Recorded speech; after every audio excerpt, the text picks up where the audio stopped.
ஈரோ மார்ட்டின் latest fake note detector தொழில்நுட்பத்துடன் கூடிய அதிநவீன பணம் என்னும் இயந்திரம் ஸ்மார்ட் பில்லிங் மிஷின் மூலம் பில்லிங் வெரி ஈஸி. வீரப்பனார் எது கொடுத்தாலும் விரும்பி சாப்பிடுவார். கிடைச்சிருச்சேங்கிறதுக்காக எல்லாம் சாப்பிட மாட்டேன். மாமிசங்கள் நல்லா சாப்பிடுவார். ஒரு தட்டு முழுக்க கறி இருக்கும்.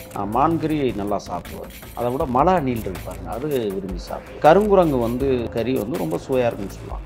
அதை கண்டாவே அவர் விடமாட்டார். அள்ளி வச்சுக்கிட்டு திம்பார். உடம்பெல்லாம் பிடிச்சோம்னா அது மெல்றதுக்கு ஏதோ ஒரு திருக்க மீன் திங்கிறது மாதிரி இருக்கும்னு நினைக்கிறேன். கட்டுக்கு முட்டுக்குன்னு போட்டு கட்டிச்சு அதை நொறுக்கி அந்த குஞ்சை அப்படியே போட்டு மென்று திம்பார். அது பாலாக வரும். எதிர்கொட்டாயில் இருக்கிற சேர்த்து குளிச்சிடும். சிலப்புன்னு தின்னு பார்த்தா 10 மணிக்கு மேலெல்லாம் பார்த்தா ஓன்னு அப்படியே அந்த மலையே அதிர்ற மாதிரி போய் வாந்தி எடுப்பார். அவர் என்ன செய்வார்னா அந்த கொழுப்பை தனியாக அறுத்து எடுத்துப்பார். கீழே தீயை வச்சு கொளுத்துனாருன்னா அது உருகும் பாருங்க. அந்த நெய்யை தட்டில் பிடிப்பாரு. பிடிச்சி சுட சுட திம்பார். அதை வலிச்சு திம்பார். கந்தவேலுன்னு ஒருத்தன் காடுகளுக்குள்ள ஒரு 7 சைனைடை கொண்டு ஒவ்வொருத்தரும் ஒவ்வொரு வேலையை பார்த்துட்டு இருக்கும்போது அவன் அடுப்பு தள்ளுற மாதிரி போய் அடுப்பு தள்ளி அவன் சோத்துக்கெல்லாம் சைனைடை குப்பியை போடும். அப்போ வீரப்பனாருக்கு என்ன சொல்கிறாருன்னா, அப்பா கந்தவேல மாப்பிள்ள முதல்ல நீ போட்டு சாப்பிடுப்பா. காடுகளில் இயல்பாகவே இடம் விட்டு இடம் நகருகிற போது காய்ச்சல் வந்துடும். அது மேலே அந்த மலையுருமப்பட்டியாம் போகிறேன்னு ஒன்று கருப்பு போடுவேன். இத்தனையும் போத்திட்டு உள்ளே கிடப்பார். அப்பா வத்தல் வருங்கப்பா, சூடாக இருக்கட்டுப்பா. உள்ளே உட்காந்து கட்டுக்கு முட்டுக்குன்னு தின்னுக்கிட்டு இருப்பார். ஒரு பிஸ்கட் எடுத்து எறும்புக்கோ அணிலுக்கோ போட்டு அது சாப்பிட்டு அது சரியாக இருந்தால் தான் நாங்கள் மற்ற பொருள்களை தொடுவோம். ஒவ்வொரு பாக்கெட்டும் பரிசோதனைக்கு உரியாது. இதோட இன்னொன்று என்னென்னா, காடுகள்லையும் நாங்கள் புரோட்டா போடுவோம். அதை அட்டிக்கிறது. ஆமாம், புரோட்டாங்கிறது அவருக்கு ரொம்ப பிடிக்கும். வீடுகள்லேயே சுண்டக்காய் வத்தல் வச்சுருப்பாங்க. இங்கே மாவத்தல் வச்சுருப்பாங்க. நல்லா இருப்பா அப்படிம்பார். அதில் மான்வத்தில் போட்டு சாப்பிடுவோம். இந்த சூறாமன்றின்னு ஒன்று இருக்குது. அது இப்போ பெருச்சாளி மாதிரி இருக்கும். முகம் பன்றி முகமாக இருக்கும். அதுதான் சூறாமன்றிங்கிறது. கிரேவி மாதிரி கொண்டு வறுத்துட்டோம்னா அந்த கறி சுவையாக இருக்குன்னு சொல்லி ரொம்ப விரும்பி சாப்பிடுவோம். காட்டுக்கோழி இருக்குது பாருங்கள். இந்த காட்டுக்கோழிங்கிறது அதுவும் அதிகபட்சம் 3/4 கிலோ. அதில் பொட்டைக்கோழி 1/2 கிலோ தான் தேரும். மயில் முட்டை எங்கேயாவது கிடச்சோம். அதை பொறுக்கி எடுத்து கொண்டாந்து அதை மட்டும் ஆம்லெட் போடுறோம். அந்த மயில் முட்டை ரொம்ப கவுச்சிடி. வறுக்கிறது, மீன் வறுக்கிறது, குழம்பு வைப்போம். நல்லா விரும்பி சாப்பிடக்கூடிய தண்ணி.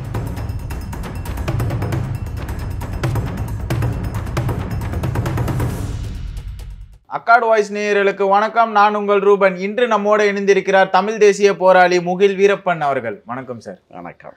வீரப்பனுடைய வேட்டை பயணத்தை பற்றி பார்த்துருந்தோம். இப்போ அவரோட உணவு முறை எப்படி இருக்கும்னு நேயர்களுக்காக சொல்லுங்க. காடுகளில் இயல்பாகவே இடம் விட்டு இடம் நகருகிற போது காய்ச்சல் வந்துடும். சில இடங்களில் தண்ணி ஒத்துக்காது. சீதோஷ்ண நிலை அப்படியே பார்த்தீங்கன்னா சாக்கை போத்திட்டு மூடிடுவார். இப்போ அது மேலே பெட்ஷீட்டு, அது மேலே அந்த மலையுருமப்பட்டியாம் போர்வைன்னு ஒன்று கருப்பு போர்வை, இத்தனையும் போத்திட்டு உள்ளே கிடப்பார்.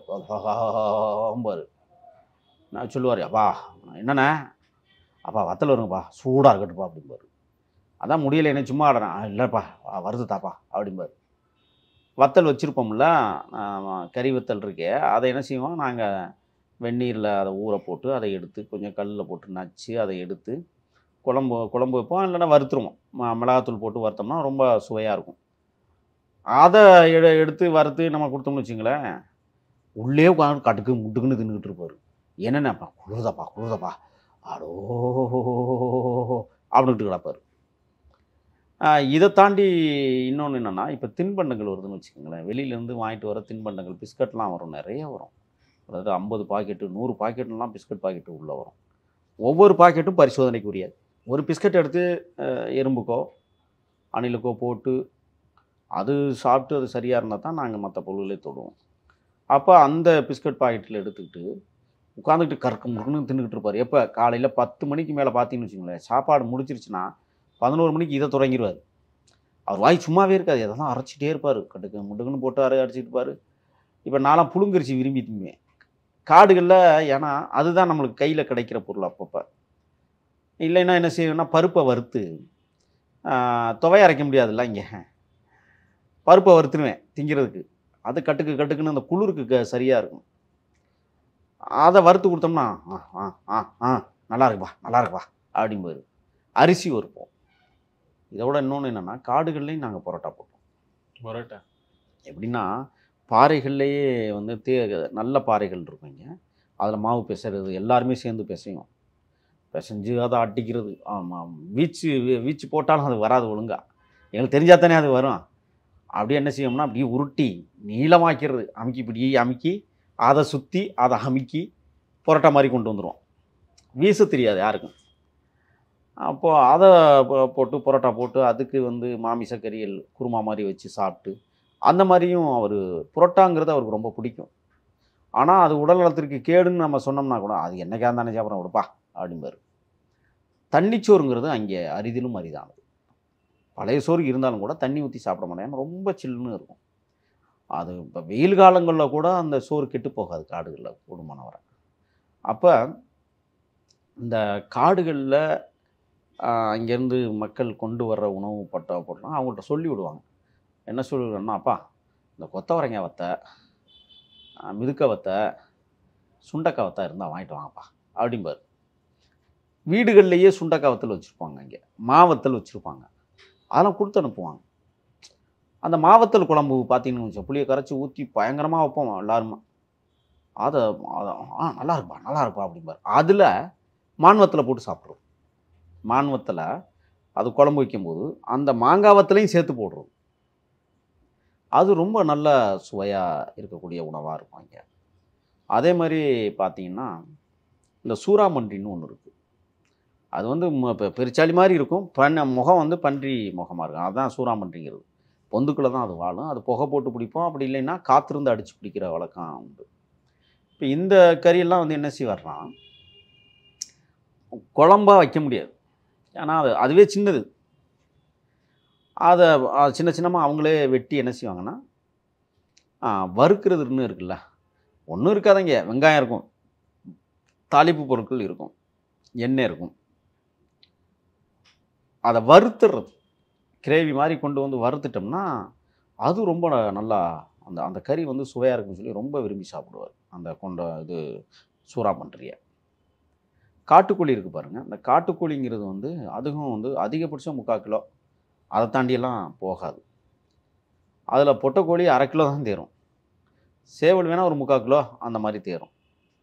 இப்போ அந்த கறியில் அடிக்கும்போது என்ன செய்வார்னு சொன்னால், இந்த கவுச்சி அடிக்கும். இந்த பொட்டைக்கோழி வந்து கொஞ்சம் கவுச்சி தன்மை உடையதாக. அந்த கவுச்சியை போக்கணும்னா அது கொஞ்சம் புளி தண்ணி விடணும். புளி எங்கேருந்து வரும் அப்படின்னு நீங்கள் கேள்வி கேட்கலாம். காடுகளில் புளிய மரம் நிறையா இருக்குது. காடுகளில் 2 விஷயம் இருக்காது. காடுகளில் வேப்ப மரம் இருக்காது, காடுகளில் காக்கா இருக்காது. இது எப்போதுமே காடுகளில் எல்லாரும் சொல்லுவாங்க, காக்காலாம் மனிதர்கள் வாழ்கிற இடத்துல தான் இது 2மே இருக்கும். அது வேப்ப மரமாக இருந்தாலும் சரி, காக்காயாக இருந்தாலும் சரி. இப்போ இந்த மாதிரியான உணவு பொருட்களை வந்து இதை விட இன்னொன்று என்னென்னா, இந்த வேர்க்கடலை எங்கேயாவது இருந்து கொடுத்து விடுவாங்க. அது எப்படி கொடுத்து விடுவாங்கன்னா 5 கிலோ 10 கிலோ வரும். உட்காந்து எல்லாத்தையும் உடைப்போம், உடச்சி பருப்பு எடுப்போம். பருப்பை எடுத்து வச்சுக்கிட்டு இந்த குளிர்காலத்தில் அது தேவைப்படும், வறுத்து திம்போம் எல்லாமே. அப்படி ஒரு முறை நாங்கள் கடலை பருப்பி போடுறோம்னு ஆசைப்பட்டு அது கடலை பருப்பி அருமை இல்லாமல் அது வேறு வகையாக இருந்த வரலாறுகள்லாம் உண்டு. ஆசைப்பட்டு ஏதாவது ஒன்று பண்ணுறதானே காடுகளில், நேரம் போகணும்ல, சும்மாவே இருக்க முடியாதுல்ல. அப்படியான அந்த உணவு முறைகள் ரொம்ப அவர் விரும்பி சாப்பிடுவார். அதை விட வந்து இன்னும் கூடுதலாக என்ன சொல்லப்போனால், இந்த மீன் குழம்பு, மீன் வறுவல், அதெல்லாம் வந்து மீன் வறுப்போம், தோசைக்கல்லில் போட்டு வறுக்கிறது. தோசைக்கல் வச்சுருப்போம். ஏன்னா இந்த மயில் முட்டை எங்கேயாவது கிடச்சிடும், அந்த காட்டுக்கோழி முட்டையும் கிடைக்கும். எப்படியாவது போகும்போது கண்ணுக்கு தென்புட்டும். அதை பொறுக்கி எடுத்து கொண்டாந்து அதை மட்டும் ஆம்லெட் போடுறது. அதில் மயில் முட்டை வந்து ரொம்ப கவுச்சி அடிக்கும். அதுக்கு வந்து என்ன செய்கிறதுன்னா, பெப்பர் தூள் மிளகாத்தூளையும் கலந்து போட்டு விட்டோம்னா அந்த கொஞ்சம் அது அந்த கவுச்சி குறையும். மீன் வறுவலுக்கு வந்து எப்போதுமே மசாலா வாங்கி வச்சுருப்போம். வறுக்கிறது, மீன் வறுக்கிறது, குழம்பு வைப்போம். அந்த மாதிரி மீன் வறுவல்லாம் வச்சிட்டோம்னா ரொம்ப, அது மீன் வந்து இவ்வளோ நீட்டாக இருக்கும். இங்கே பிடிக்கிற மீனெல்லாம் நல்லா விரும்பி சாப்பிடக்கூடிய தன்மை கொண்டது. எனக்கு தெரிய இதுதான் அங்கே வந்து உணவு முறையாக இருந்தது. ஓகே ஐயா, நீங்கள் சொல்லியிருந்தீங்க இந்த தின்பண்டங்கள்லாம் வரும், இந்த பிஸ்கெட் இந்த மாதிரி விஷயங்கள்லாம் எப்பயாச்சும் இந்த பரிசோதனையில் வந்து ஏதாவது ஒரு விலங்கு செத்துருக்கா, அதை பார்த்துட்டு நல்ல வேலை நம்ம அங்கே போட்டு விலங்கு செத்துருச்சு நம்ம சாப்பிடக்கூடாது, அப்படி ஏதாவது நடந்திருக்குங்க? இல்லை, அப்படி நாங்கள் இருக்கிறவரை அந்த மாதிரி ஒன்றும் நடக்கலை. ஆனால் கந்தவேலுன்னு ஒருத்தன், அவன் வந்து போலீஸ் இன்ஃபார்மர் ப்ளஸ்ஸு வீரப்பனாருக்கு இன்ஃபார்மராக இருந்தவன். அவன் ஈரட்டின்னு ஒரு ஊர், தாமரைக்கரைக்கும் பக்கத்தில், அந்தியூர் வனப்பகுதியை சார்ந்தவன். அவன் வந்து பேவி வீரப்பனை கொன்றதற்கு பிறகு காவல்துறையினுடைய அசண்டாவை நிறைவேற்றுவதற்காக காடுகளுக்குள்ள ஒரு 7 சைனைடை கொண்டு வந்தான். அவன் கொண்டு வரும்போதே அவன் அரிசியும் கொண்டு வந்திருந்தான். ஏன்னா அவன் மளிகை கடை வச்சுருக்கிறான் ஈரட்டியில். ஓகே. அதனால் அவன் கடையில் என்னென்ன தின்பண்டங்கள் இருக்கோ எல்லாத்தையும் எடுத்து கொண்டுகிட்டு வந்தான். நாங்கள் எதுவாக இருந்தாலும் அப்படி பரிசோதிப்பது வழக்கம். அப்படி இந்த பிஸ்கட்டு, ரொட்டி அது இதெல்லாம் நாங்கள் பரிசோதிக்கிறோம். அரிசியும் பரிசோதிக்கிறது உண்டு. அன்றைக்கி எல்லாமே பரிசோதித்து தான் அதை அனுமதித்தோம். ஆனால் அவன் என்ன பண்ணிட்டான்னா, சமைச்சிக்கிட்டு இருக்கும்போது நான் ஒவ்வொருத்தரும் ஒவ்வொரு வேலையை பார்த்துட்டு இருக்கும்போது அவன் அடுப்பு தள்ளுற மாதிரி போய் அடுப்பு தள்ளி அவன் சோத்துக்கெல்லாம் சயனடு குப்பியை போட்டான். 7 குப்பியையும் போட்டுட்டான். இதை யாருமே கண்டுபிடிக்கல. வீரப்பனார் வந்து என்ன செஞ்சார்னா, படுத்து கிடக்கும்போது அவருக்கு அன்றைக்கி கொஞ்சம் உடம்பு சரியில்லை. எப்போதுமே அவர் என்ன செய்வார்னா, சணல் சாக்கை போத்திக்கிட்டு தூங்குவார். சணல் சாக்குக்கு அந்த சிறிய சிறிய ஓட்டைகளை பார்த்துக்கிட்டே கிடப்பார். தெரியும் வெளியில் என்ன நடக்குதுங்கிறது நல்லாவே தெரியும். அப்போ வந்து பார்த்துக்கிட்டே இருக்கும்போது பார்த்தீங்கன்னா, இவன் அந்த சயனடை போட்டதை பார்த்துடுறாரு. பார்த்துட்டோன்னா நாங்கள் எப்போதுமே இந்த சோறு வந்து வெந்துருச்சான்னு இப்படி பிதுக்கி பார்த்து வாயிலையும் போட்டு பார்க்குற வழக்கமும் உண்டு. இப்போ நான் மற்றவங்கெல்லாம் என்ன செய்வாங்கன்னா, அப்படி பிதுக்கி பார்ப்பாங்க. நான் சமைக்கும் போது பிதுக்கியும் பார்ப்பேன், தின்னும் பார்ப்பேன் அப்படிங்கிற ஒரு விஷயம். அப்போ அவர் என்ன செஞ்சார், நாங்கள் ஒரு 3 பேர், ஒரு ஆள் காய்கறி வெட்டிக்கிட்டு இருந்தோம், ஒரு ஆள் விறகு பார்க்க போவோம், ஒரு ஆள் அறுப்பு தருவோம், அந்த மாதிரி இருந்துக்கிட்டு இருக்கும்போது இவர் பார்த்துட்டு ஒவ்வொருத்தராக தனித்தனியாக கூப்பிட்டீங்க, வாப்பா சோறு வந்துருச்சா என்னன்னு நீங்கள் பார்க்க வேணாம், அவனே சோறை வடிக்க சொல்லுங்கள், அவனே வந்து எல்லாம் பார்க்க சொல்லுங்கள், நீங்கள் யாரும் அடுப்படிக்கிட்ட போக வேண்டாம் அப்படின்ட்டாரு. சரி இதுக்கு சொல்கிறாரு நாங்கள் அப்படின்ட்டு கவனமாக இருந்தோம்.